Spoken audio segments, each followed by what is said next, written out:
The rain was relentless that evening, a cold, needling torrent that turned the city sidewalks into glassy rivers. Lily Carter clutched her folder tighter against her chest, her heart hammering as she sprinted under the meager shelter of her broken umbrella. She was already 15 minutes late to the most important interview of her life. As she rounded the corner of the prestigious Monarch Hotel, she spotted a door slightly ajar, light spilling out like a beacon. Without thinking, she darted inside, gasping for breath. Inside, the air was warm and heavy, with the scent of leather and mahogany. The room wasn't the conference lounge she expected. It was intimate, expensive, too polished. A man sat alone, at the far end, pen in hand, scrawling notes across a leather-bound journal. He looked up at her sudden entrance, his expression unreadable, his presence somehow bigger than the room itself. His suit was charcoal, his tie loosened, his watch a gleaming artifact of wealth. Lily hesitated only for a moment before marching forward. "I'm so sorry I'm late," she blurted out, pushing damp hair from her face. "The weather, the traffic, I swear, today the universe had it out for me." She forced a smile, trying to mask her nerves with the same bravado that had gotten her through. Worse. The man said nothing, just tilted his head slightly, studying her as if she were a riddle. She mistook his silence for judgment and powered through. "I'm Lily Carter, here for the project coordinator interview. I know first impressions matter, and I promise I don't usually crash into rooms uninvited." Still silent, the man closed his journal slowly, the motion deliberate. His gaze, cool and assessing, lingered on her soaked jacket and scuffed heels. Lily shifted uncomfortably, the heat of embarrassment creeping up her neck. Why wasn't he saying anything? Was this some psychological test? You are Mr. Evans, right?" she asked, glancing nervously around the room that looked nothing like an HR office. He gave a small, almost imperceptible smile, the first crack in his otherwise granite demeanor. "No," he said finally, his voice deep and steady. "I'm Ethan Blake." The name hit her like a slap. Ethan Blake, the billionaire CEO of Monarch Hotels, the youngest self-made mogul in the city's history. Her stomach plummeted. "And you," he continued, folding his hands calmly, "just walked into my private study without knocking." The room seemed to shrink around her, the elegant walls closing in. Lily's mouth opened, then closed. No words forming, just sheer, abject horror. I, she stammered, backing toward the door like a cat trapped in a cage. I'm so sorry, I thought this was—" She gestured helplessly at the door. The rain, the universe. Ethan leaned back in his chair, regarding her with amusement now. "Relax," he said, almost lazily. "You're not the first person who's gotten lost in this hotel, though you might be the most interesting." His voice curled at the edges, a slyness that made Lily's skin prickle. "Interesting," she echoed, not sure if he was mocking her or genuinely entertained. "Breaking and entering is hardly on my resume." Ethan stood then, and Lily realized with a jolt just how tall he was. There was a dangerous, effortless confidence in the way he moved, like a man used to the world bending around him. "What's your name again?" he asked, already knowing, but forcing her to repeat it. "Lily," she croaked. "Lily Carter." Ethan nodded, slowly. "Well, Lily Carter, it seems fate has a sense of humor today." He approached her, not threatening, but not exactly harmless either. His gaze was intense, peeling back her layers without touching her. "Tell me," he said smoothly, "what were you planning to say in your interview?" Caught off guard, Lily blinked. "I was going to say that I thrive under pressure." A slow, genuine laugh rumbled from his chest, the sound startling her. "You certainly have an opportunity to prove that," Ethan murmured, stepping past her, to open the door. "Come on, I'll take you to the right place." Lily hesitated. This had to be a dream or a nightmare. But something about the moment, the strange pull in the air, made her trust him. As she stepped into the hallway beside him, she caught a faint, knowing smile playing on his lips. It was the kind of smile that promised trouble. As they walked, Ethan's phone buzzed. He glanced at it, then back at her with a glint in his eye. "Seems your interviewer just cancelled," he said. "Flooded roads. Entire HR team is stuck downtown." Lily's heart sank. "So I rushed for nothing," she muttered bitterly. "Maybe not for nothing," Ethan said lightly. "You said you thrive under pressure. Why don't you prove it to me instead?" Her breath caught. Was he serious? Was he offering her what? "Prove it how?" she asked carefully. Ethan leaned in slightly, his voice low and intimate. "Convince me," he said. "Convince me you're worth keeping around." The challenge hung between them like a match poised above gasoline. Lily straightened her spine, her pride flaring. "Challenge accepted," she said without missing a beat. Ethan's smile widened just a fraction, approving, daring. As they stepped into a grand elevator, Lily realized two things. First, she had just volunteered for the most impossible test of her life. And second, somewhere between the wrong door and the wrong man, she might have just stumbled into exactly where she was supposed to be. The elevator doors closed with a soft chime, sealing Lily inside the mirrored box with Ethan Blake. She could see their reflections multiplied endlessly, her drenched and jittery, him composed and enigmatic.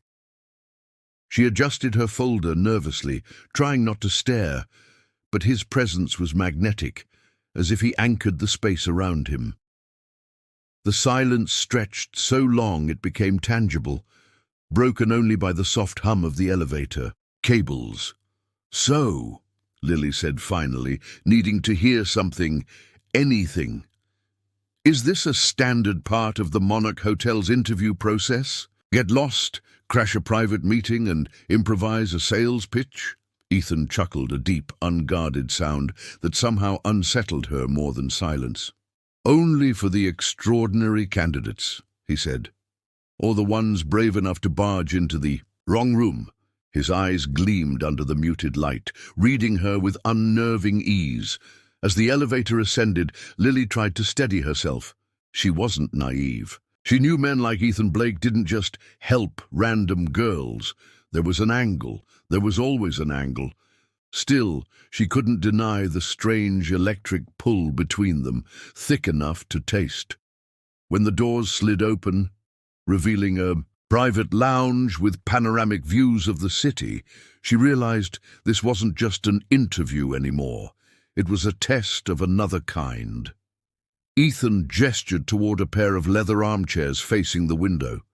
"Sit," he said, not unkindly, but with the authority of someone used to being obeyed. Lily sat, carefully smoothing her skirt, feeling out of place in her damp budget blazer.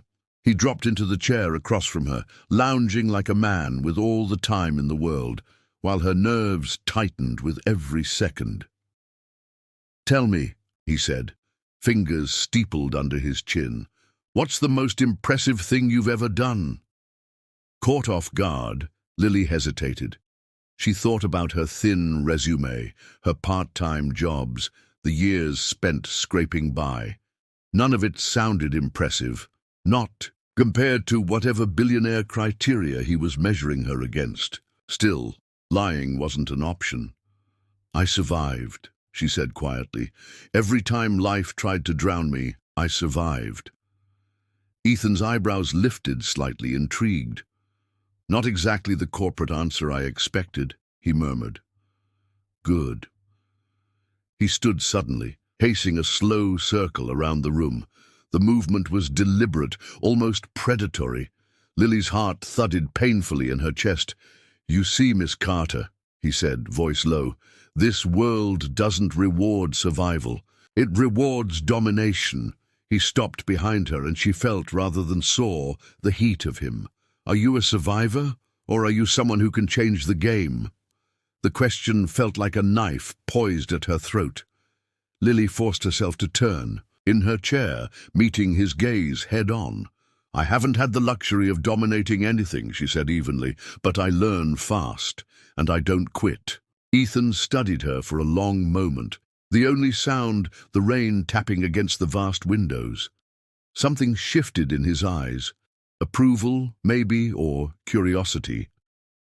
"Good answer," he said finally, and the tension in the room eased by a fraction. He moved to a sleek minibar and poured 2 glasses of water, handing one to her. "Cheers to survivors," he said, clinking his glass lightly against hers. Lily managed a small smile, grateful for the brief reprieve. "So what exactly do you want me to do?" she asked. Ethan smiled, a real devastating smile that transformed his face into something breathtaking. "Simple," he said. "Prove you're more than a misstep in the rain." Before she could ask how, his phone buzzed again. He checked it briefly, then looked back at her. "I have a meeting. Real one this time. Stay here. Think about it." And just like that, he was gone, leaving Lily alone with nothing but her racing thoughts and the breathtaking view of the storm-swept city. She stood, wandering toward the window, pressing her fingertips to the cool glass. From up here, the world seemed so small, so conquerable. A reckless, insane thought slipped into her mind. Maybe she could do this. Maybe this accidental meeting was the universe's way of cracking open the life she'd been too afraid to chase. She smiled to herself. A real smile this time, not the brittle mask she'd worn for years. Whatever Ethan Blake wanted, whatever impossible game he was setting, she wasn't going to back down. Not this time. The door creaked behind her and she turned sharply. It wasn't Ethan. A woman in a severe black suit entered, clipboard in hand, her expression frosty. "Miss Carter," she said, without offering a name. "Mr. Blake has instructed that you complete a task before he returns." Lily's stomach tightened. "What kind of task?" The woman smiled thinly. "Something only someone with initiative and resilience can handle." Lily squared her shoulders. "I'm listening." The woman handed her a single envelope. Inside was a list, cryptic, demanding, almost absurd. "Organize an impromptu charity dinner for tomorrow night. Find a keynote speaker. Secure a venue." Lily swallowed hard. It was impossible, which she realized was exactly the point. Ethan Blake didn't want another obedient employee. He wanted someone who could survive the impossible, and Lily Carter was ready to fight like hell to be that person. Lily gripped the envelope tighter as she hurried through the empty corridors of the Monarch Hotel. The rain had eased outside, but the storm inside her chest had only intensified. The task was absurd. She had less than 24 hours to pull off a charity dinner with no contacts, no resources, and no authority. It wasn't an interview anymore. It was survival under fire. And yet, beneath the fear, something else stirred. Excitement. She found herself smiling as she reached the lobby, where the concierge barely looked up at her sodden appearance. If she was going to succeed, she needed allies, fast. "Hi," she said brightly to the concierge, channeling every bit of false confidence she could muster. "I'm with Mr. Blake's office. We have an urgent event to organize, and I'll need your cooperation." She held her breath, expecting resistance, but the name Blake worked like a skeleton key. Doors swung open. Within minutes, she had a contact list in hand, a spare conference room reserved, and a grumpy banquet manager promising overpriced canapés.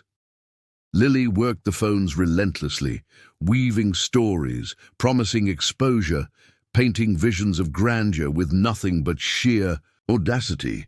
Somewhere between her 4th call and her 12th no, she stopped feeling like an imposter. She was doing it, turning the impossible into merely improbable. As evening fell, Lily returned to the private lounge, expecting to find Ethan waiting. Instead, a sharply dressed young man leaned against the bar, smirking. "You must be the rain-soaked hurricane they're all whispering about," he said. Lily blinked. "Excuse me." The man extended a hand. "Adrian Ward, head of special projects, and apparently your babysitter for the evening." Lily shook his hand warily, noting the glint of mischief in his eyes. "Babysitter?" she repeated, crossing her arms. Adrian laughed. "Relax. Ethan has a knack for finding the strangest protégés. He asked me to keep an eye on you." Lily bristled at the implication, but bit her tongue. "I don't need a babysitter," she said. Adrian shrugged. "Trust me, neither did I. Yet here we are." There was something almost brotherly about his teasing, and against her better judgment, Lily found herself liking him. "So," Adrian said, pouring himself a drink, "tell me, little hurricane, what's your plan?" Lily outlined her progress, expecting him to poke holes. Instead, he listened attentively, nodding at her quick thinking and even offering a few insider tips. "You're not bad," he said, sounding almost surprised. "Most people crack under Ethan's mind games. You bend, but you don't break." Lily smiled grimly. "I've had practice." They worked late into the night, and for the first time in years, Lily lost herself in the thrill of building something against impossible odds. When Ethan finally returned, he found her standing at a makeshift planning board, hair tied back, sleeves rolled up, utterly transformed from the drenched girl who had stumbled through his door hours earlier. He watched silently from the shadows for a long moment before stepping forward. "Impressive," Ethan said, voice low. Lily turned, heart leaping at the sudden proximity. "You left me no choice," she said, trying to sound nonchalant. Ethan's lips twitched in amusement. "Necessity is the mother of invention," he agreed. His gaze lingered on her a beat longer than was strictly professional, and Lily felt the pull again, that dangerous, inexplicable gravity. Adrian cleared his throat loudly, breaking the moment. "She passed your test," he said. With style. Ethan's expression didn't change, but something flickered in his eyes, something that unsettled Lily more than any glare or silence had. Approval. Interest. Maybe even something closer to admiration. She wasn't sure if it was exhilarating or terrifying, probably both. As they reviewed the plans, Ethan kept circling back to Lily, asking questions, pushing her, testing her, and each time she rose to meet him, surprising even herself. By midnight, the framework of the event was solid. "Get some rest," Ethan said finally, his voice gentler than before. "Tomorrow will be brutal." Lily nodded, gathering her things. As she headed for the elevators, she heard Adrian say, low enough to think she wouldn't catch it, "She's different." Ethan's reply was quieter, but Lily caught the words anyway. "That's what scares me." She didn't look back, but a strange warmth bloomed in her chest. Maybe, just maybe, she wasn't as replaceable as she'd always feared. Back in her tiny apartment, Lily collapsed on her bed, fully clothed, staring at the cracked ceiling. Exhaustion battled excitement in her veins. She had crashed through the wrong door, fallen into the wrong life, and it felt more right than anything ever had. Tomorrow, the real trial would begin, but tonight, for the first time in forever, she allowed herself a small, fierce hope. She had survived worse storms. She could survive this one too, especially if Ethan Blake kept watching her the way he had tonight, like she was the only unpredictable thing in his perfectly controlled world. Morning came cruelly early, bringing a thin, watery sunlight through the broken blinds of Lily's apartment. Her muscles ached, her brain felt fried, but adrenaline shoved her out of bed before the alarm even buzzed. Today was the day she either proved she belonged or crashed spectacularly in front of the man who terrified and fascinated her in equal measure.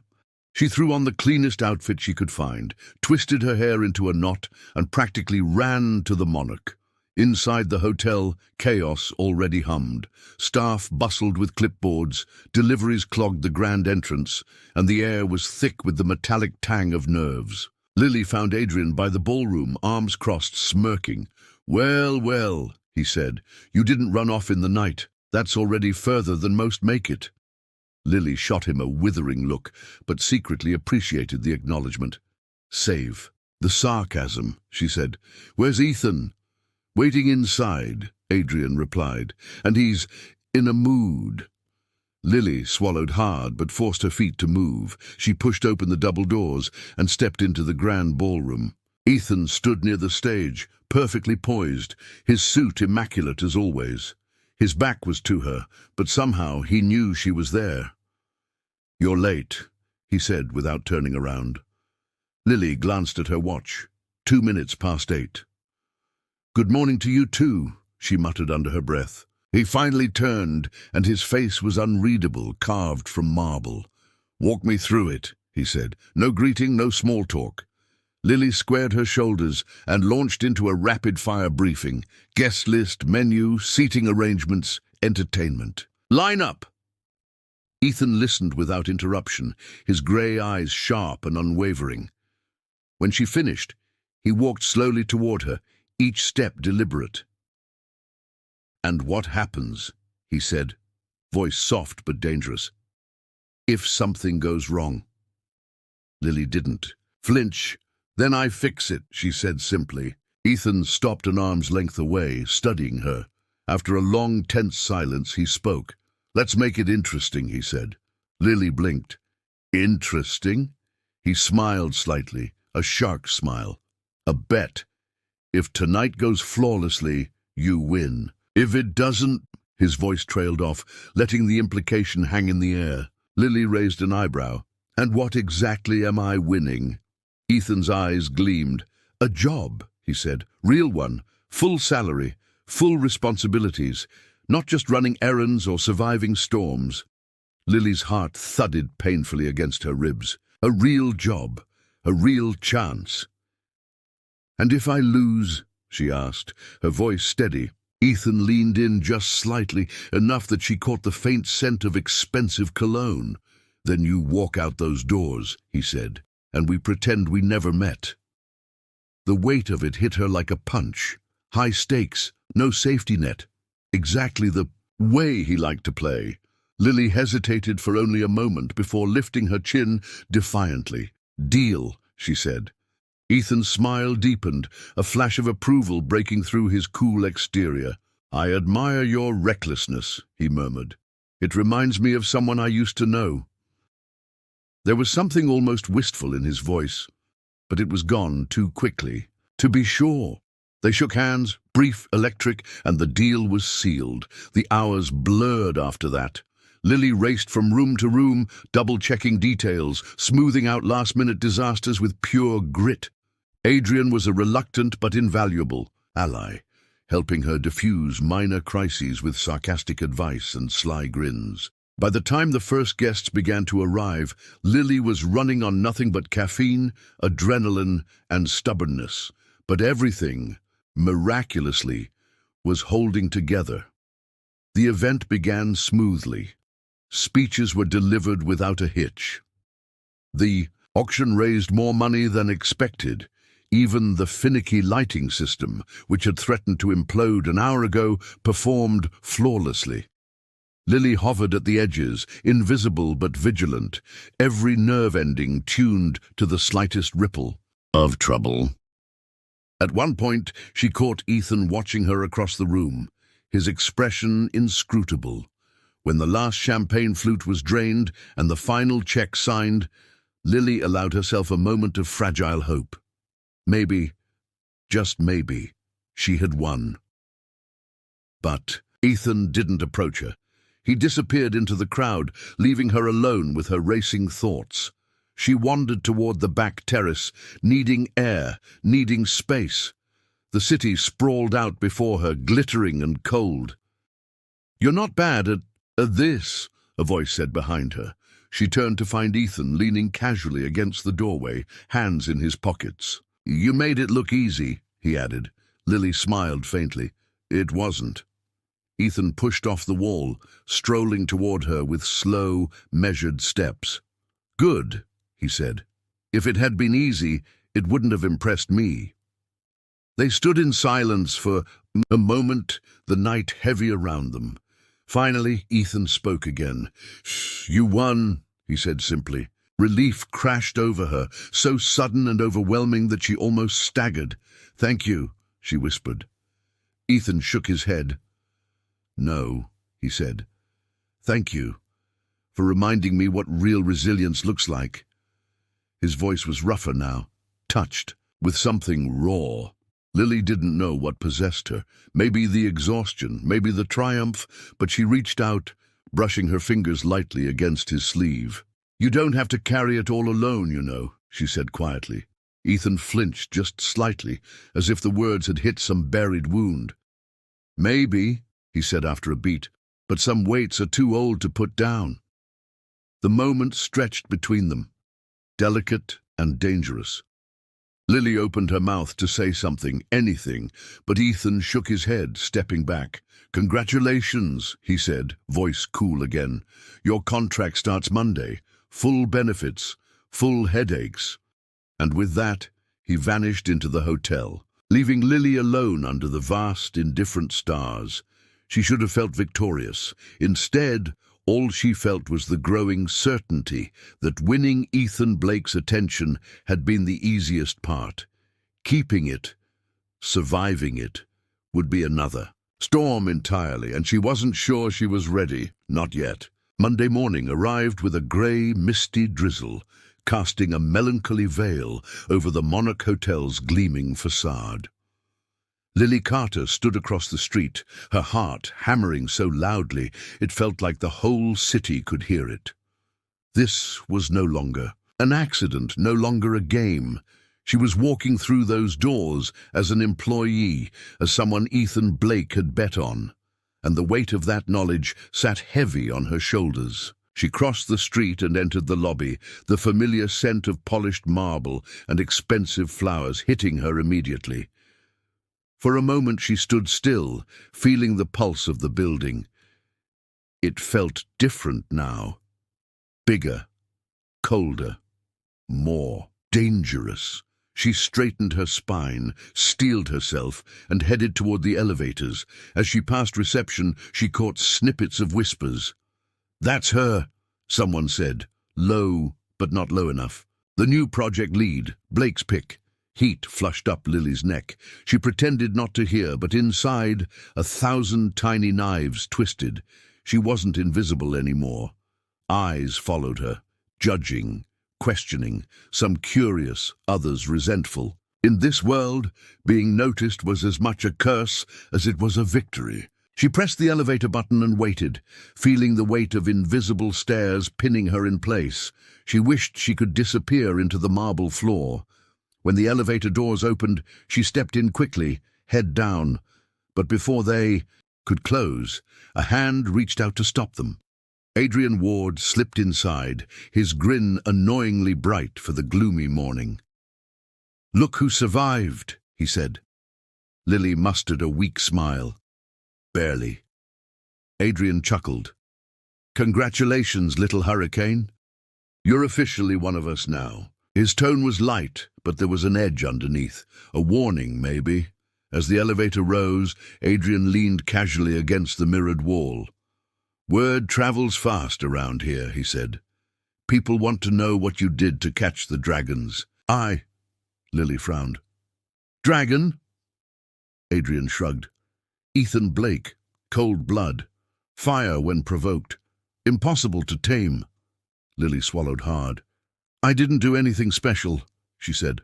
"I just didn't run." Adrian's grin widened.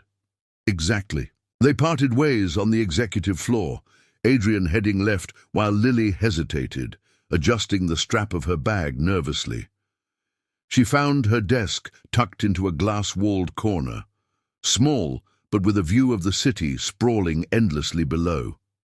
A thin folder sat neatly on the desk, labeled simply, "First Task." She opened it with trembling fingers.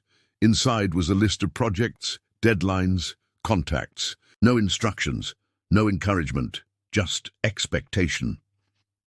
Before she could even sit, her phone buzzed. A message from an unknown number. Conference room 7A, now. No signature, no explanation, but she knew who it was. She hurried down the hallway, heart thudding.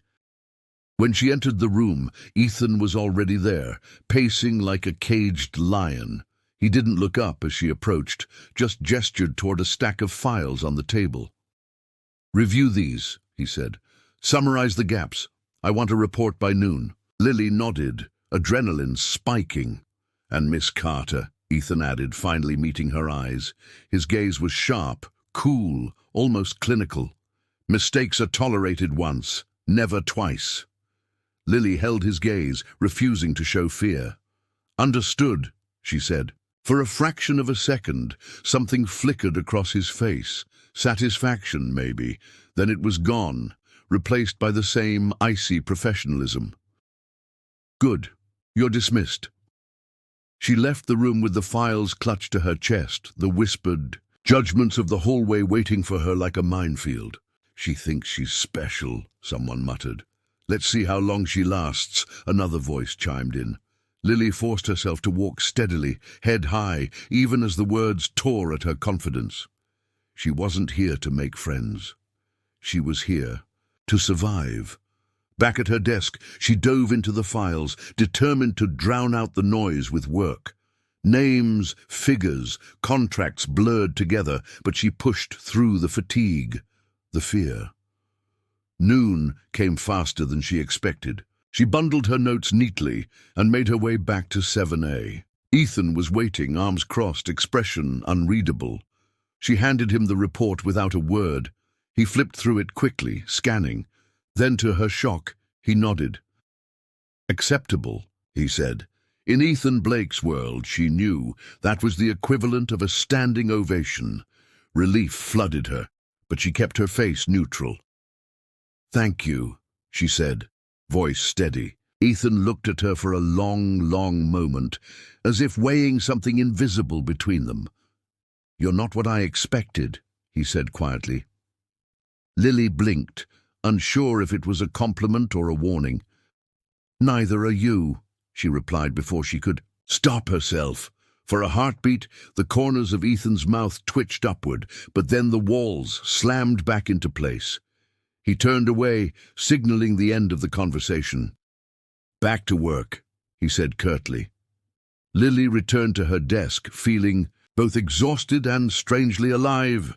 She could still feel Ethan's gaze lingering, heavy and complicated. In the reflection of the glass wall, she caught her own image, messy bun, determined eyes, a storm quietly brewing under the surface.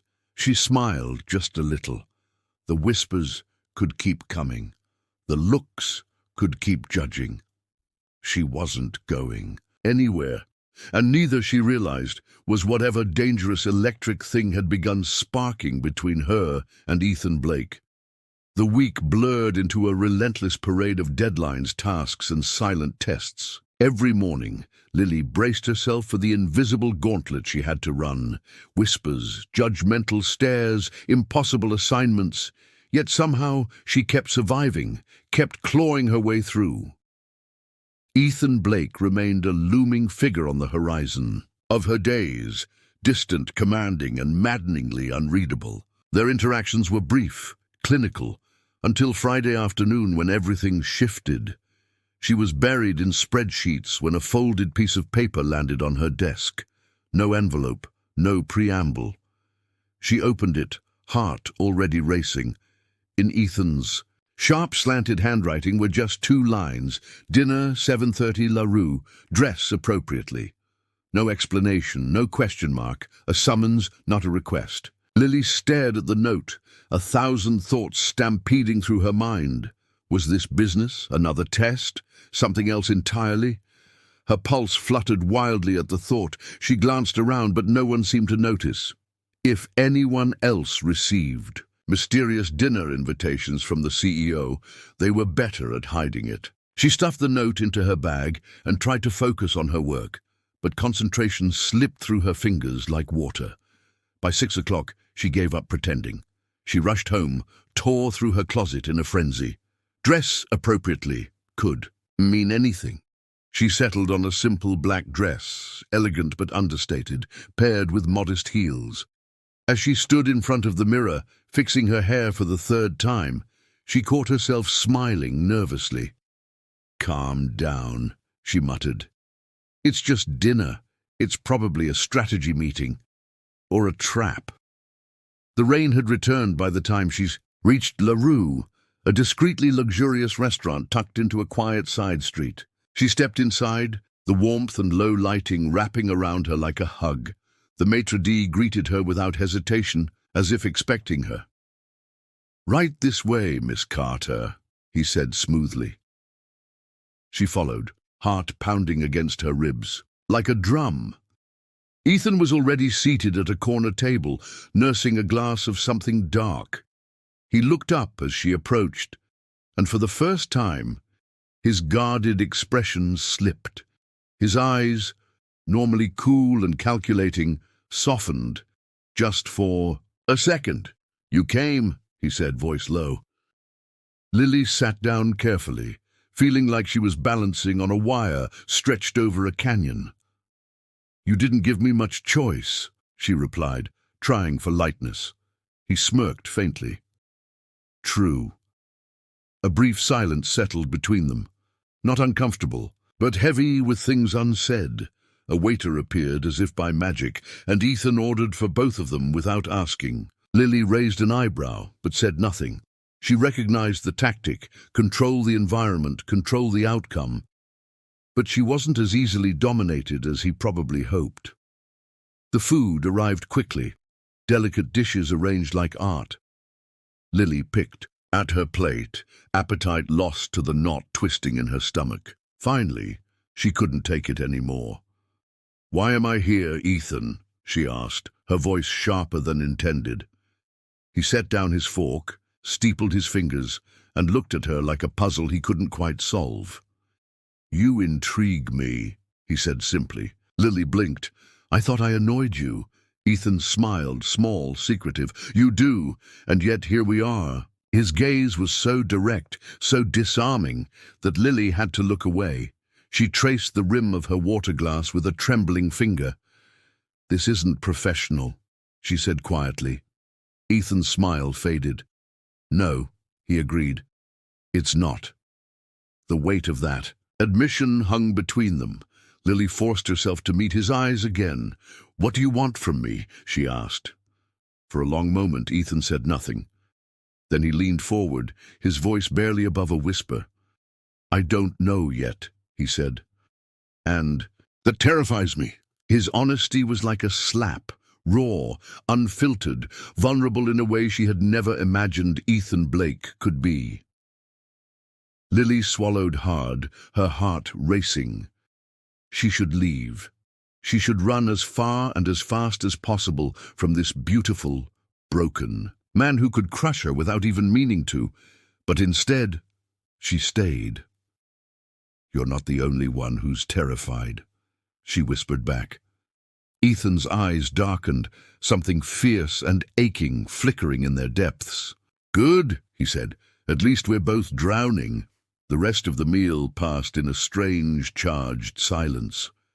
They spoke little, but their eyes said everything: the fear, the longing, the fragile hope neither dared to name. When the check came, Ethan paid without hesitation. As they stood to leave, he hesitated, then reached out, brushing his knuckles lightly against her hand. The touch was brief, almost accidental. Almost.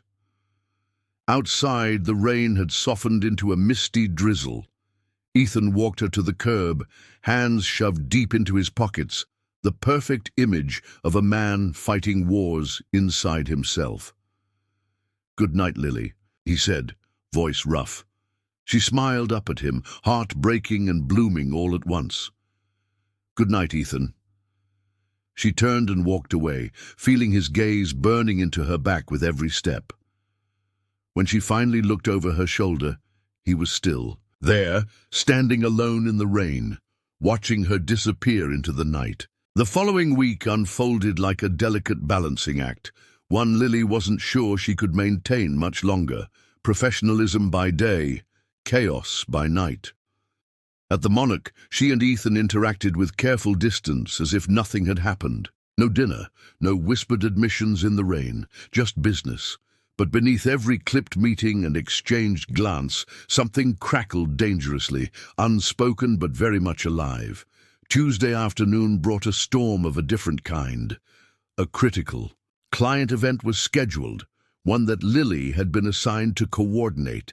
It was her first solo responsibility since the promotion, a test of her competence and resilience. By noon, everything was set. The seating chart finalized, the catering confirmed, the VIPs arriving promptly. Lily allowed herself a single breath of relief, and then disaster struck.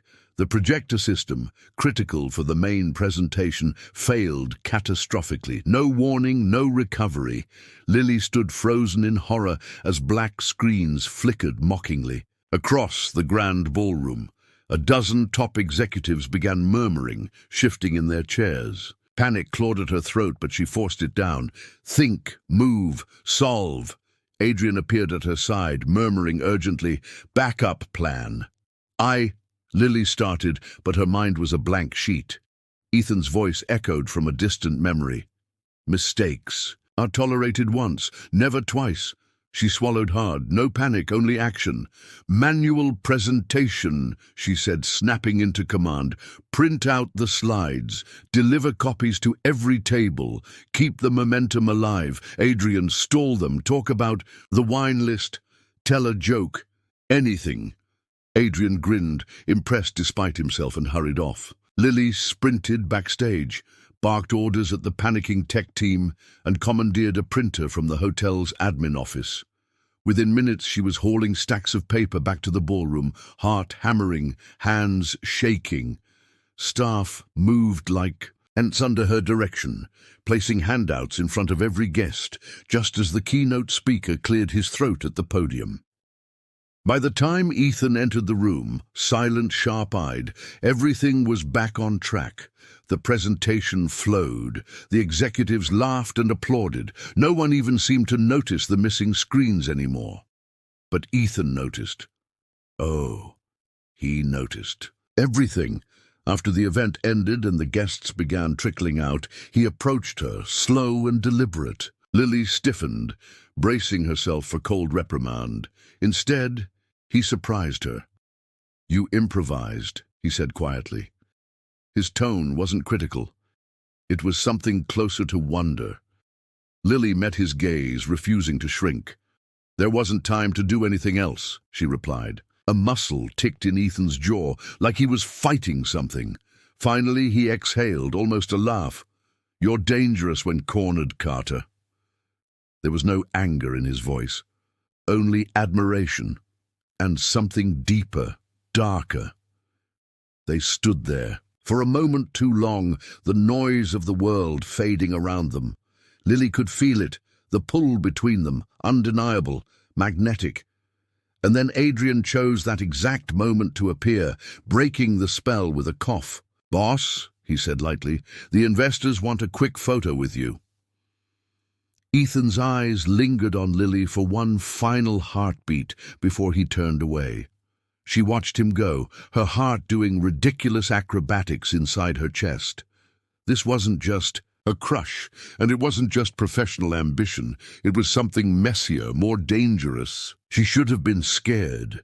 Instead, she felt alive, more alive than she had in years. Later that night, after everyone had cleared out and the building had fallen silent, Lily found herself wandering the halls, unable to go home. She ended up on the rooftop terrace, staring out at the city's endless lights. Footsteps sounded behind her, and she didn't have to turn to know who it was. "Couldn't sleep?" Ethan's voice was rough, almost tender. She shook her head. "Couldn't breathe," she admitted. He came to stand beside her, their arms almost touching, but not quite. "You handled today better than most senior managers," he said. Lily laughed bitterly. "I barely survived it." Ethan turned toward her, his expression unreadable. Surviving is an art, and you... His hand twitched at his side, like he wanted to reach for her but didn't dare. You make it look effortless. She met his gaze, feeling the full force of it hit her, intense, consuming. It's not effortless, she whispered. It's just necessary. Without thinking, without planning, Ethan lifted a hand and brushed a strand of hair from her face. The touch was feather-light, reverent. Lily closed her eyes, leaning ever so slightly into him. The world narrowed to the space between them, an aching, unbearable tension. When she opened her eyes, Ethan was looking at her like she was the only thing that existed. "Lily," he said, her name a prayer, a warning. And then, slowly, deliberately, he leaned in. Their lips met, not in a rush of passion, but in something deeper, a trembling, devastating surrender. It was a kiss born of exhaustion, defiance, survival. A kiss that said, "I see you, I know you, I need you." When they finally broke apart, gasping, stunned, Ethan rested his forehead against hers, his voice breaking. "This is a mistake," he whispered, "a beautiful, inevitable mistake." Lily's hands clutched the fabric of his jacket, anchoring herself. To him, to this impossible, reckless moment. "Maybe," she whispered back, "but it's ours." And for the first time in a long, long time, Ethan Blake let the walls fall. For a few stolen minutes, the world held its breath. Lily and Ethan stood together on the rooftop, lost in a fragile, stolen moment of peace. But reality, as always, found a way to creep back in. Ethan stepped away first, scrubbing a hand through his hair, a low curse slipping from his lips. Lily hugged her arms around herself, feeling the cool night air bite through the heat of their kiss. "This can't happen again," Ethan said hoarsely, not meeting her eyes. His voice was strained, brittle. Lily nodded slowly, even though every cell in her body screamed to disagree. "I know," she whispered. "We can't afford it." Ethan laughed bitterly, the sound hollow. "Affording it isn't the problem. Surviving it is." He turned back to face her then, and for a moment, Lily saw all the cracks beneath the armor he wore so well. "Tell me something real," she said suddenly, the words slipping out before she could stop them. "Something no one else knows." Ethan looked at her for a long moment, then smiled sadly. "You ask dangerous questions, Carter." She held his gaze, unwavering. "I can handle dangerous." Another beat of silence stretched between them, taut and shimmering. Finally, Ethan exhaled. "When I was 17, he said, voice low, "I was supposed to inherit a company, my father's company. Monarch wasn't mine back then. It was his legacy, his empire." Lily listened, heart aching at the shadows in his voice. "But the night before the board meeting, he told me I wasn't ready. That I'd fail, that I was weak." Ethan's jaw tightened. "He humiliated me in front of everyone I trusted. So I walked away, built my own empire, brick by bloody brick." His voice was rough now, scraped raw by old wounds. "And when Monarch crumbled, years later, I bought it, piece by piece, and I never let anyone close enough to take anything from me again." He looked at her then, eyes burning. "Until you." Lily felt the words like a fist to the chest. "Ethan," she started, but he shook, his head cutting her off. "You don't understand, Lily. You're not just some bright assistant I noticed. You're the crack in the dam, the reminder that I'm still human, and being human in my world." He smiled humorlessly. "It's fatal." She stepped closer before she could second-guess herself. "I don't want to destroy you," she said fiercely. "I don't want anything from you, Ethan, except you." For the first time, she saw real fear flicker across his face. Not fear of her, fear of himself. "That's what scares me most," he murmured. A soft breeze stirred her hair, carrying the scent of rain and city lights. She reached out, taking his hand carefully, grounding them both. "You built yourself from ashes," she said. "You survived hell. You don't have to burn alone anymore." His hand tightened around hers, desperate, almost painful. "Stay," he whispered, the word ripped from him. "Even when it gets ugly, even when I try to push you away." "Nay." Tears pricked at Lily's eyes, but she blinked them back. "I'm not afraid of ugly," she said. "I'm afraid of never taking the chance." A raw, broken sound escaped him, somewhere between a laugh and a sob.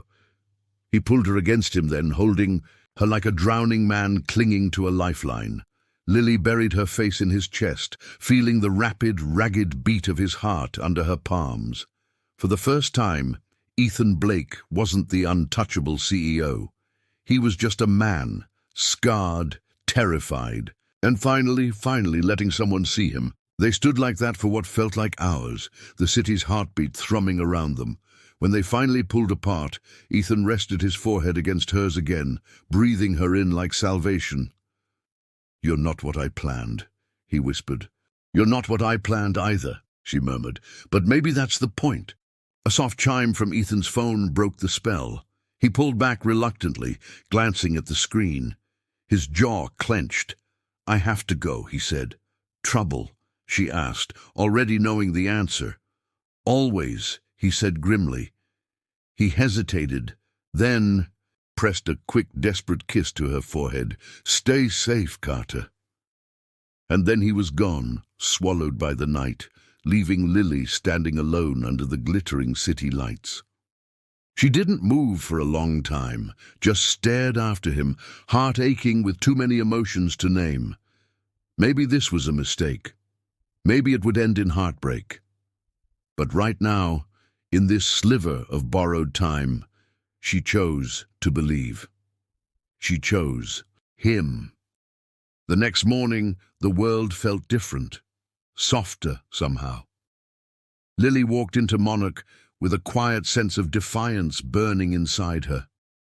She had stood on the rooftop of the world with Ethan Blake and seen the man, not the myth. She had touched the cracks no one else even knew existed. And yet, as the elevator doors slid open and she stepped onto the executive floor, that fragile, new hope shattered almost immediately. Ethan was nowhere to be found. The day passed in a haze of unanswered emails, postponed meetings, and stony silences. Adrian, usually a fountain of sarcasm, seemed unusually subdued. "Blake's tied up," he said when Lily finally cornered him near the coffee bar. "Big fires to put out, corporate politics, you know how it is." But the way he avoided her eyes made Lily's stomach twist. Something was wrong. She could feel it in her bones. By mid-afternoon, the whispers had returned, different this time, colder, sharper. "He's distancing himself," someone muttered. "Near the copier." "Damage control," another replied. "Can't risk a scandal." Lily gritted her teeth, forcing herself to focus on her work. But the doubts crept in anyway, whispering cruel things. Maybe she had imagined it all. Maybe it had been nothing more than a lapse, a mistake he was now desperate to erase. When her shift ended, she didn't go home. Instead, she wandered the city streets, aimless and numb. The bright storefronts and bustling crowds blurred into meaningless shapes. She found herself at a small, dingy diner tucked into a forgotten corner of downtown, the kind of place that never asked questions. She ordered coffee she didn't drink and stared blankly out the window. Hours later, her phone buzzed. A single message from an unknown number. "Don't wait for me." No signature, no explanation, just 4 words that carved her open from the inside out. She left the diner without paying much attention to the world around her, her mind a hurricane of confusion and heartbreak. By the time she stumbled into her apartment, she felt hollow. She dropped onto the couch, curling into herself like a wounded animal. The Ethan she had touched on the rooftop, the vulnerable, broken man, felt like a mirage now. A cruel trick, Tears burned behind her eyes, but she refused to let them fall. Instead, she pulled out her laptop and threw herself into work, mindlessly chipping away at spreadsheets and reports until the sun began to rise. If she could just stay busy, she wouldn't have to think, wouldn't have to feel, wouldn't have to remember the way his voice had cracked when he whispered, "Stay." The days that followed blurred into a grey, miserable haze. Ethan returned to the office, but he was different now, colder, sharper, more ruthless. He didn't so much as glance in Lily's direction. Meetings were conducted through intermediaries. Emails were curt and professional. He had built walls, so thick and so high that even a memory couldn't penetrate them. Adrian tried to cheer her up with bad jokes and extra coffee, but even he grew quiet after a while, sensing the futility. "You scared him," he said once, very softly, when they sat alone in the break room. "You made him feel. And for someone like Ethan Blake, that's the most dangerous thing in the world." Lily didn't answer. She just stared into her coffee and tried to forget how it had felt to be wanted. One evening, as she packed up to leave, she found a slip of paper tucked into her desk drawer. It wasn't signed, it wasn't dated, it simply said, "It's not you, it's everything I can't fix."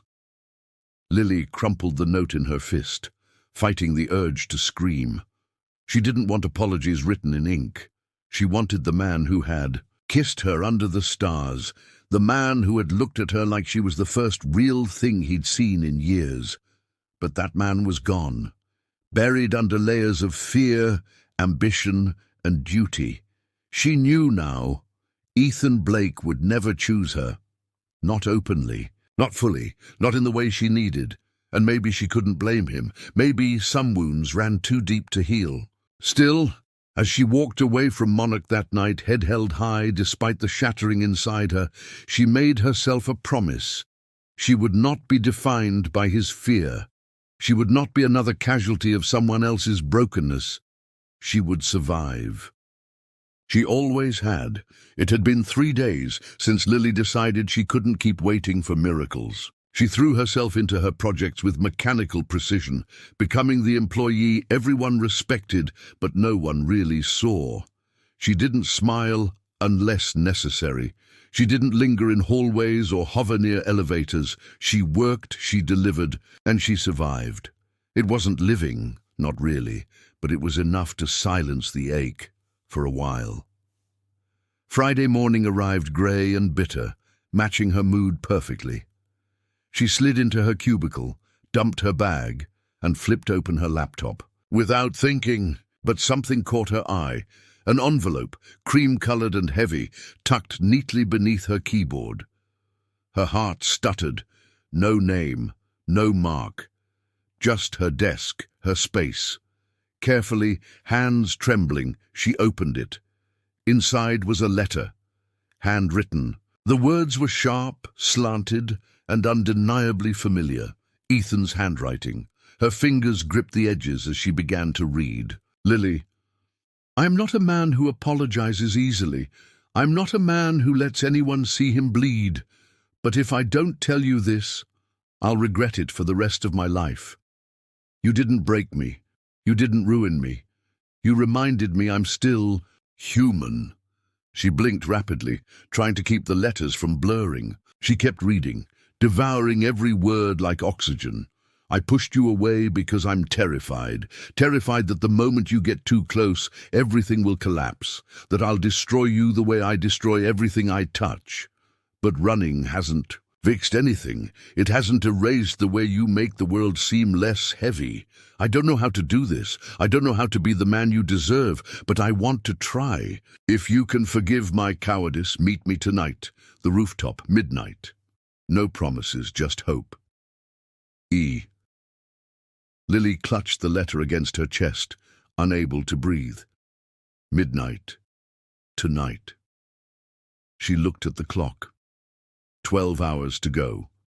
12 hours to decide whether to risk everything all over again. She stood up so fast, her chair toppled over. Adrian, passing by, raised an eyebrow but said nothing, simply giving her a slight nod, silent encouragement from the one person who truly seemed to understand. The day dragged like molasses. Every email, every meeting, every ticking second weighed heavier than the last. Doubt gnawed at her. What if he changed his mind again? What if she showed up and he wasn't there? What if this time the heartbreak was permanent?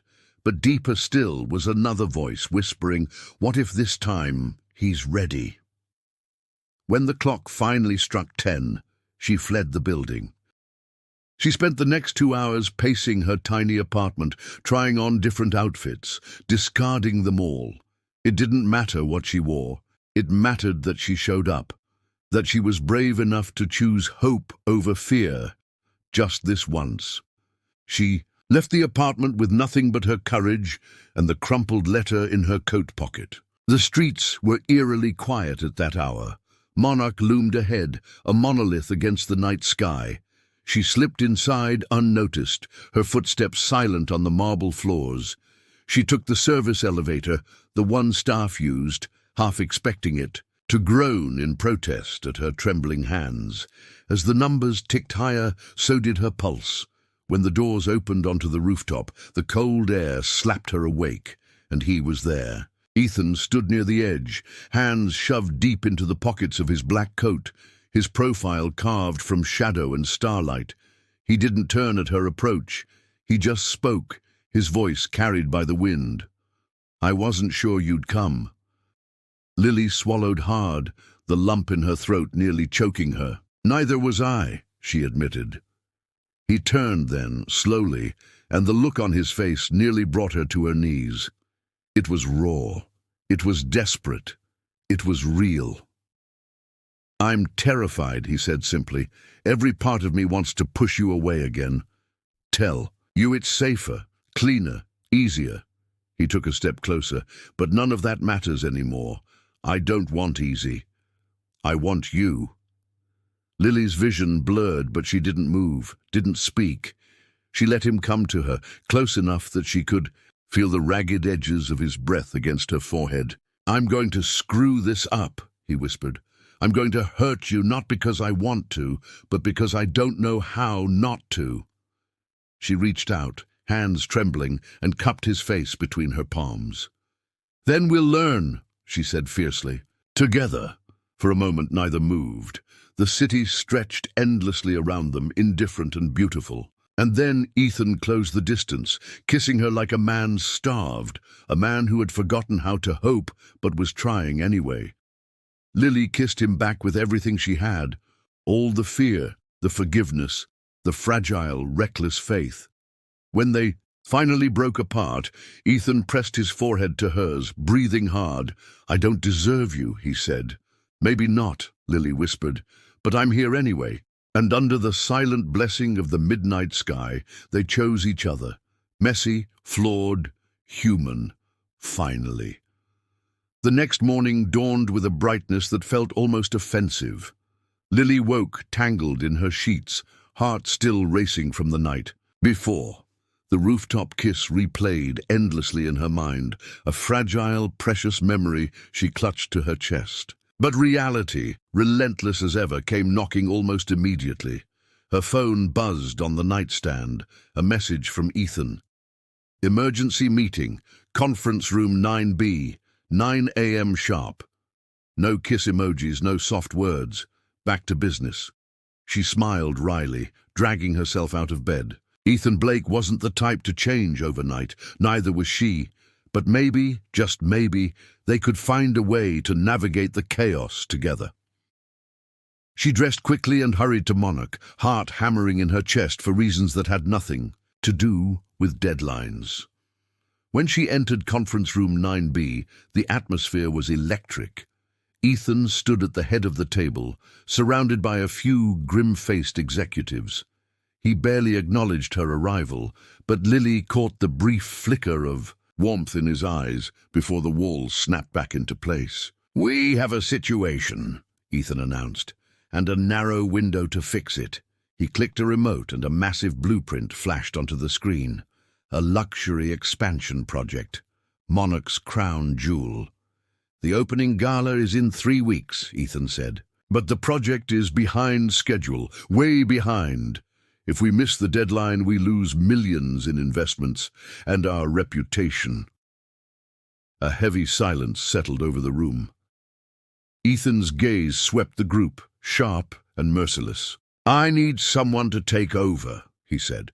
"Someone ruthless, relentless, creative, someone who can deliver the impossible." Lily felt the weight of his words before he even looked at her. She straightened instinctively, pulse racing. "Carter," Ethan said, "it's yours." Gasps rippled around the room. Lily blinked. "Me," she managed to choke out. Ethan nodded. "You, effective immediately." The executives looked skeptical, some openly disapproving. Lily felt their judgment like needles against her skin, but Ethan's gaze never wavered. "She's the only one I trust to do this," he said, voice steel. The room went deadly quiet. Lily inhaled deeply, fighting the surge of panic rising in her chest. She couldn't fail, not now, not with this much on the line.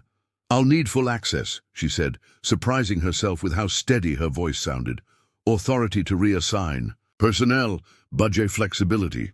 Ethan's lips twitched into the barest hint of a smile. "Done," he said. "And Carter," he leaned in slightly, his voice dropping. "No mercy, not even for me." A chill ran down her spine. She nodded once, sharply. The meeting dispersed, murmurs trailing behind her like smoke. Adrian caught up to her near the elevators, eyebrows raised. "Big promotion, little hurricane," he said, "or big setup?" Lily shot him a look. "Both, probably." Adrian laughed. "At least you're honest." His voice softened. "Be careful, Lily. You're playing chess with a man who only plays to win." The next few days were a blur of chaos. Lily dove headfirst into the project, wielding authority like a newly forged sword. She made enemies quickly, middle managers who resented her, contractors who questioned her decisions. But she also earned grudging respect. She didn't micromanage. She didn't posture. She just worked harder, faster, smarter than anyone else. Ethan hovered at the edges, watching but never interfering. Late at night, when the office emptied out and exhaustion clung to her like a second skin, he would sometimes appear, silent, steady, a grounding presence. They didn't speak about the rooftop, about what they were building between them. It hung between them, unspoken but undeniable. One night, around midnight, Lily found him waiting by the service elevator, 2 coffees in hand. He handed her one wordlessly. She took it, their fingers brushing, a spark igniting despite their exhaustion. "You're not sleeping," he said, not a question. "Neither are you," she replied. A beat of silence passed. Ethan's voice was softer when he spoke again. "You amaze me, Carter." She looked at him, truly looked at him, and saw not the billionaire, tycoon, not the ruthless CEO, but the man who had chosen her against all his instincts. "You scare me," she admitted. His smile was small but real. "Good," he said. "Means you're paying attention." They stood there for a long moment, coffee growing cold in their hands, the city humming around them. When they finally parted, there were no kisses, no promises, just a shared look, fraught, fierce, and full of something that tasted suspiciously like hope. The challenge was immense, the odds were impossible, but for the first time, Lily didn't feel alone in the fight. She felt chosen, and that made all the difference. The days leading to the gala passed in a breathless frenzy. Lily lived at the construction site, fueling herself with bad coffee and sheer stubbornness. Every minute mattered, every decision teetered between triumph and disaster. She barked orders at workers twice her size, charmed stubborn vendors, patched, upscheduling nightmares with duct tape and prayer. And somehow, against all odds, the project started to take shape. But deep down, she knew it was too fragile, too close to the edge. The morning before the gala, disaster finally struck. A plumbing failure flooded the east wing of the new expansion, one of the key areas for the VIP walkthrough. Water gushed from the walls like open veins. Carpets ruined, walls stained, chaos everywhere. Lily stared at the mess, her mind blank, for the first time in days. Adrian found her minutes later, wading through ankle-deep water. "You okay, boss?" he asked carefully.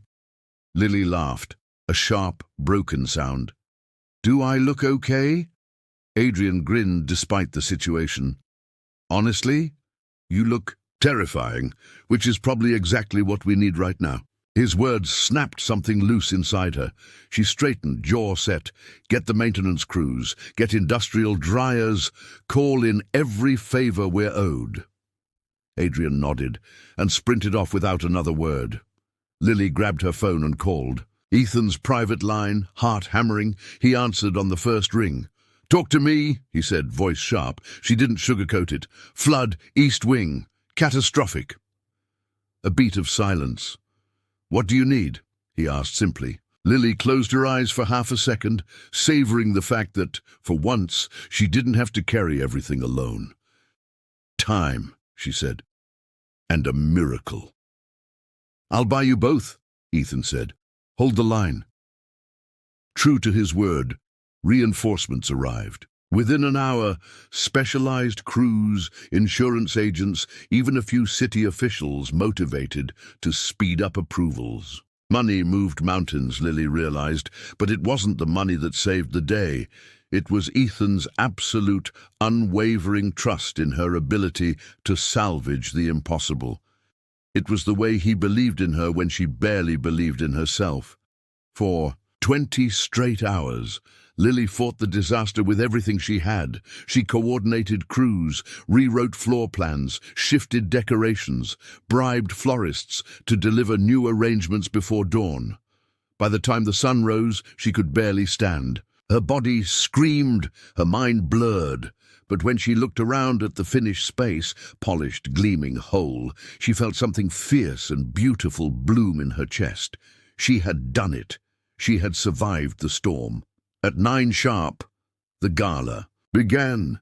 VIPs arrived, champagne flowed, the press buzzed with excitement. Lily stood at the back of the room, heart pounding, watching it all unfold like a dream. She spotted Ethan across the crowd, dark suit, sharp smile, every inch the king of his empire. And for once, he didn't hide the way he looked at her. Not with indifference, not with distance, but with pride. Adrian elbowed her lightly. "You realize you just pulled off the impossible, right?" he murmured. Lily smiled, tired but triumphant. "I'm realizing a lot of things tonight," she said. Before she could lose her nerve, she made her way toward Ethan. The crowd seemed to part for her, the music swelling around her steps. When she reached him, he turned, already smiling like he'd been waiting for her all night. "You did it," he said quietly. "No," Lily replied, heart thudding. "We did." For a long moment, they simply stood there, the noise of the party fading into irrelevance. Finally, Ethan leaned in, his voice low enough for only her to hear. "You're everything I never knew I needed," he said. Lily blinked back the sudden sting of tears, overwhelmed by the raw sincerity in his voice. "And you," she said, her voice breaking, "are the best mistake I ever made." Ethan laughed, a real unguarded laugh that wrapped around her like sunlight. "Stay with me, Carter," he said. Not a demand, not a plea, just a simple, breathtaking truth. Through the storms, through the crashes, through the rebirths, she reached for his hand, their fingers threading together effortlessly. "Always," she whispered. And in that moment, against all odds, despite every scar, they chose each other. Not because they were perfect, but because they were real. The gala wound down into a haze of laughter, clinking glasses, and half-faded conversations. Guests trickled out into the cool night, heels clicking against marble floors, bow ties loosened, smiles lingering. Lily stood near the edge of the ballroom, watching it all from a distance, a strange calm settling over her. It was done. She had survived. No, she had conquered. Ethan approached from behind, silent as always, but she felt his presence before. She even turned. "Come with me," he said softly. No room for argument. Lily nodded, heart already racing. Without another word, he led her through the familiar halls, past the polished elevators, up the stairwell she now knew by heart. Higher and higher, until they burst onto the rooftop, where everything between them had first cracked open. The city sprawled before them, glittering and endless. The wind tugged at Lily's hair, lifting it in soft waves around her face. She wrapped her arms around herself against the sudden chill. Ethan stood a few feet away, hands shoved deep into his pockets, staring out at the skyline like it might offer answers he couldn't find anywhere else. "I almost lost this," he said finally, voice low and rough. "All of it, the project, the company, you." Lily stepped closer, drawn by the rawness in his tone. "But you didn't," she said quietly. "You're here." He turned to face her then, and the look in his eyes made her breath catch. Not the sharp, calculating look she'd grown used to. Something softer, something broken and brave all at once. "I spent so many years building walls," Ethan said, his voice breaking, "thinking if I could just stay above it all. Untouchable, invulnerable. I could survive, I could win." He laughed bitterly. "But survival isn't living. It's just existing, and I didn't even realize it until you crashed into my life like a damn hurricane." Lily's throat tightened painfully. She wanted to reach for him, to pull him into the safety of her arms, but she waited, letting him bleed the poison out first. "You scared the hell out of me," Ethan continued, "because you made me feel things I didn't think I was allowed to feel anymore. Hope, fear, love." His voice cracked on the last word, and he looked away, furious at his own vulnerability. "I'm still scared," he admitted, "terrified, actually, of failing you, of losing you, of not being enough." Lily couldn't stay silent anymore. She crossed, the distance between them in 3 strides, reaching up to cup his jaw, forcing him to look at her. "Ethan," she said, voice fierce, "you are enough. You were always enough. You just couldn't see it." He closed his eyes, leaning into her touch like a man starved for affection. "I don't deserve you," he whispered. "Maybe not," Lily said, smiling, through the tears burning her eyes. "But I'm here, not because you're perfect, because you're real." Ethan opened his eyes, and for the first time since she met him, the armor was truly gone. "I love you, Lily Carter," he said, the words ragged and desperate. "I love you in ways that terrify me, in ways that make me believe in things I stopped believing in a long time ago." A sob tore from Lily's chest, and she threw her arms around him, holding him like she could stitch his broken pieces back together just by being there. "I love you too, Ethan Blake," she whispered into his shoulder. "More than I probably should, more than is safe, but I don't care. I'm not going anywhere." He pulled back just enough to cup her face between his hands, studying her like she was something miraculous, and then he kissed her, deep, slow, reverent. It wasn't a kiss of lust or desperation. It was a kiss of promises, of beginnings. When they finally parted, breathless and laughing softly, Ethan rested his forehead against hers. "Stay with me," he said again, softer this time. "Build something with me, something real." Lily smiled through her tears. "Only if we agree on one thing," she said. Ethan raised an eyebrow. "What's that?" "No more running," she said firmly. "Not from me, not from yourself." Ethan nodded solemnly, a man accepting terms that terrified and exhilarated him all at once. "No more running," he vowed, and under the vast, indifferent stars they sealed their pact, not with ink or signatures, but with the battered, stubborn beating of 2 scarred hearts choosing each other over fear. Choosing each other, no matter how many storms still lay ahead. The following days felt like breathing after a lifetime underwater. For the first time, Lily and Ethan allowed themselves to exist beyond work, beyond survival. They carved out stolen moments in between meetings, shared quick smiles across crowded rooms, brushed hands when no one was looking. It wasn't perfect. Nothing about them ever would be. But it was real, and that made it priceless. Still, fear lingered at the edges, whispering caution. Every time Lily caught Ethan staring at her with that raw, unguarded look, she felt it too. The awareness that this fragile thing they were building could shatter with a single wrong move. That even love, fierce and stubborn, might not be enough to silence the ghosts they both carried. On a particularly cold evening, Lily received another unexpected message. "Come to the East Wing, Level 5, Room 511. No signature again. But she knew it was Ethan. His messages always carried that same terse urgency, that same thread of hope woven through the command. She hurried through the empty hotel corridors, heart hammering with excitement and nerves. Maybe tonight he was ready to take the next step, to say the words out loud in the world, not just whispered in the dark. Maybe tonight would be the beginning of everything they had fought so hard to earn.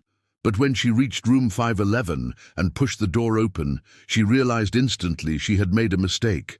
The room was lavish, yes, but cold, sterile, empty save for a small group of strangers in formal attire, staring at her like she was a lost tourist. An older woman approached her, all sharp smiles and sharper eyes. "You must be the new girl," she said with a tone that dripped condescension. "You're early." Lily started, but the words died in her throat. She realized, with a sinking heart, that she had crashed a private donor event, an entirely different gathering, one Ethan clearly had no part in. She had misread the message, or worse, been misled. Heat flooded her face and she backed out of the room, heart pounding painfully against her ribs. She stumbled into the hallway, humiliated and furious, blinking back tears. How could she have been so stupid, so eager? She pressed herself against the wall, struggling to catch her breath, when a voice broke through her panic. "Lily?" She turned to see Ethan jogging toward her, confusion and concern etched across his face. "What are you doing here?" he asked, reaching for her. She jerked away instinctively, the sting of humiliation still too raw. "I got a message," she said, voice shaking. "Room 511. I thought it was you." Ethan's jaw tightened immediately. His hand shot out, grabbing her gently but firmly by the wrist. "Come with me," he said. No room for argument. Too stunned to resist, she let him pull her through a series of twisting hallways until they burst onto a different floor altogether. He led her to a door at the very end, a rooftop stairwell. The same one where everything had begun. "You were supposed to come here," he said, breathless. "Not there." He fished in his jacket pocket and pulled out a small velvet box. Lily's heart stopped. "I had it all planned," Ethan said, a rare vulnerability cracking his voice. "I wanted you to find this room. I wanted to be waiting for you. I wanted—" He broke off, raking a hand through his hair in frustration. "I wanted to ask you the right way." Tears burned Lily's eyes, but she bit them back. "Why didn't you just come find me?" she whispered. "When you saw I wasn't where you expected?" "Because I panicked," he admitted, voice rough. "Because for a moment I thought maybe you changed your mind. Maybe you realized you deserve better than this." His gesture was helpless, heartbreaking. Lily stepped forward, placing her hands over his. "You're right," she said softly. His face paled. "I do deserve better," she continued, voice steady. "Better than running, better than fear. Better than empty rooms and mixed signals." She took the box from his trembling fingers, opened it, and revealed a simple, stunning ring, an unspoken promise of everything he couldn't quite say. "But most of all," Lily said, voice breaking, Now, I deserve someone who chooses me every single day, and you—" She smiled through her tears. "You already do." Ethan sank to one knee, not out of tradition, but out of sheer, broken awe. "Lily Carter," he said, voice ragged, "stay with me. Build a life with me, even when I screw up, even when I fall short. Stay." There were no grand speeches, no polished declarations. Just two imperfect people choosing each other in a world that tried every day to pull them apart. "Yes," Lily said simply, 1,000 times yes. He slid the ring onto her finger with trembling hands. When he rose, she threw herself into his arms, laughing and crying all at once, feeling the final walls crumble around them. And this time there was no running, only falling, glorious, terrifying, inevitable, into the life they were meant to build together.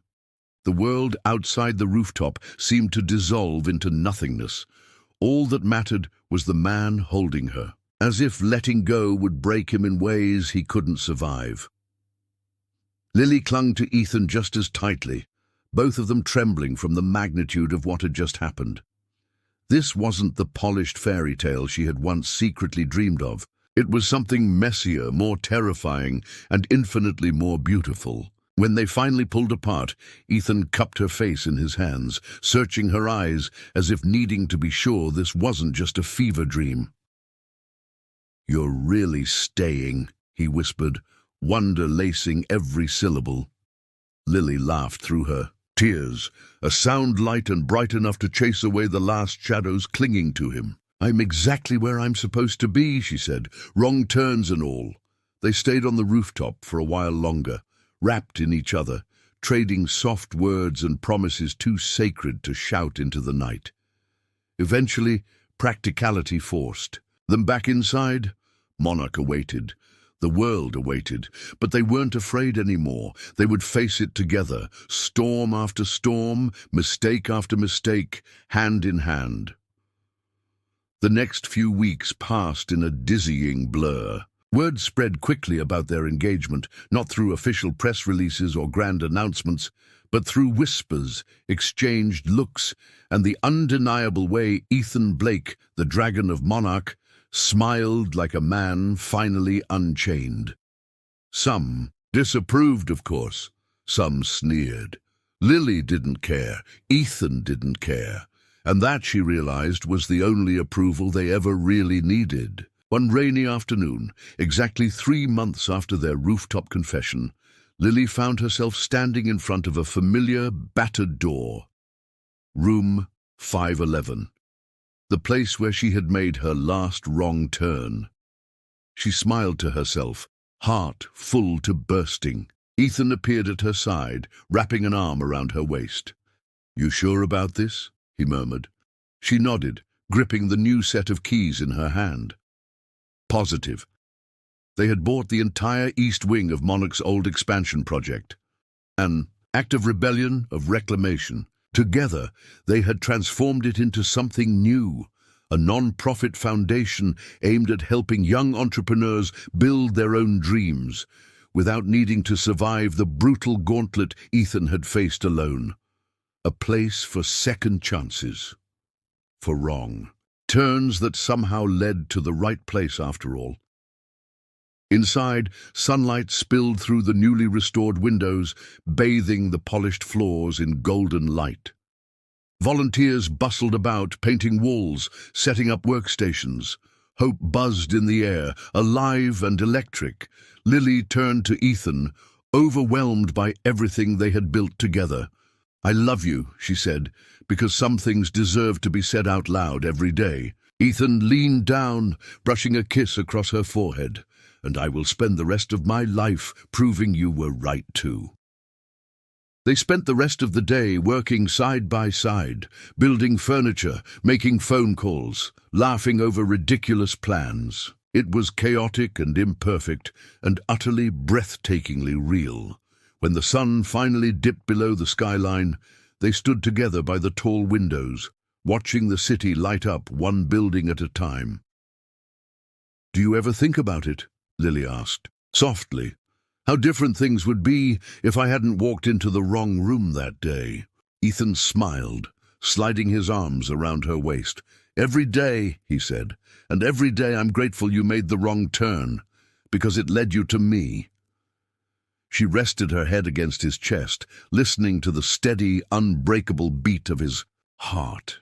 It wasn't the wrong turn after all, she said. It was the beginning. They stood like that, wrapped in each other as the stars blinked awake above them, silent witnesses to a love that had survived fear, survived pride, survived the impossible. Wrong door, wrong turn, wrong message, right person.